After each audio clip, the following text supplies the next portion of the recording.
बुल्ढाना जिले के लोनार तालुका के हिरडव गांव में एक दर्दनाक घटना सामने आई है।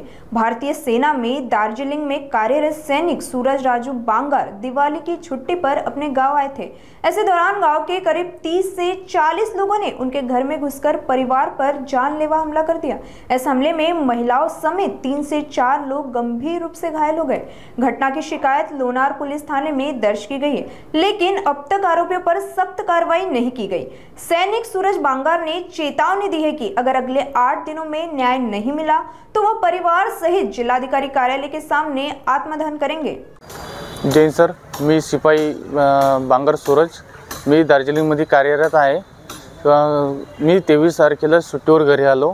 24 तारखेला माझ्या घरावर हमला झालेला आहे आणि 1 ते 40 जणांना माझ्या घरावर घरात घुसून मला मारलेला आहे। आणि आज मी कलेक्टर ऑफिसला आलो तर कलेक्टर साहेबांनी लोनार पोलीस स्टेशन PIला कॉल केला। त्यांनी सांगितलं की हे कुटुंब म्हणजे आपसातला मामला आहे की त्याचं कुटुंब मोठं की आमचं कुटुंब मोठं असं भांडण सांगितलेलं आहे PI साहेबांना। आणि त्याने काही कारवाई केली नाही अजून त्याच्यावर। आणि आज आमच्या सगळ्याला आज बुलढाणा ऑफिसला बोलवलं आहे। आम्हाला न्याय मिळाला पाहिजे, नाहीतर आज मी उद्या ड्युटीवर जाणार नाही। नाहीतर मी मतलब फौजमध्ये हा भरोसा सोडून देईन की इंडियन आर्मी ही याची इज्जतच नाही। नाहीतर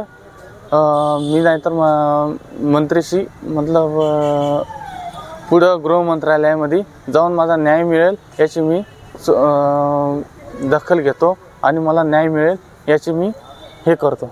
जैन सर, भांडणाचं नेमकं कारण काय? भांडणाचं नेमकं कारण सर हेच आहे की 24 तारखेला मी सकाळी आंघोळ करून बाहेर आलो होतो। ती माझ्या आजीला एक संतोष बाजळ म्हणून व्यक्ती तो शिवाय देऊ लागला की शिवाय देऊ लागला। फक्त मी विचारायला गेलो की बाबा झालं काय झालं, नेमकं कारण काय आहे की तो फक्त इतकं विचारलं आणि त्यांनी मला सरळ पूर्ण येऊन एकदमच माझ्या अंगावर हल्ला केला। मग किती लोक जखमी झालेले आहेत? हां, 7-8 जण आहे, आई बी आहे तिकडं।